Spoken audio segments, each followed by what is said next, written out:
জীবনকে সুন্দর করতে মাত্র 3টি কাজ করবেন। কয়টা কাজ করবেন? 3টা কাজ। তো জীবনকে সুন্দর করতে হলে মাত্র 3টা কাজ করবেন। আর সেই 3টা কাজ হচ্ছে, ১ নম্বরে প্রতিদিন ৫ ওয়াক্ত নামাজ আদায় করতে হবে সঠিকভাবে, ইনশাআল্লাহ। নাম্বার ২ নাম্বার ২ হচ্ছে মিথ্যা কথা ছেড়ে দিন। যদি মিথ্যা কথা বলে থাকেন তাহলে সেটা আজকে থেকেই ছেড়ে দিন, এখন থেকে অফ করে দিন।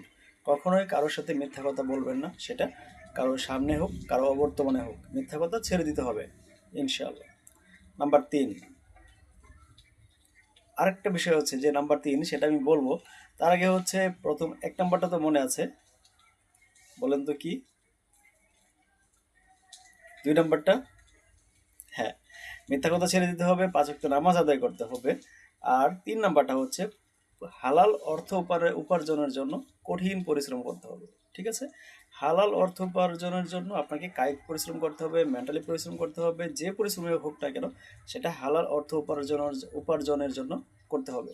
যদি আপনি হালাল অর্থ উপার্জন করতে পারেন তাহলে দেখবেন যে আপনার জীবন সুন্দর হয়ে যাবে। মিথ্যা কথা যদি ছেড়ে দিতে পারেন তাহলে জীবন সুন্দর হয়ে যাবে। আর একটা কি জানি বলেছিলাম? আহ মিথ্যা কথা, হালাল উপার্জন, ৫ ওয়াক্ত নামাজ। হ্যাঁ, প্রতিদিন ৫ ওয়াক্ত নামাজ আদায় করুন, তাহলে দেখবেন জীবন সুন্দর হয়ে যাবে, ইনশাআল্লাহ।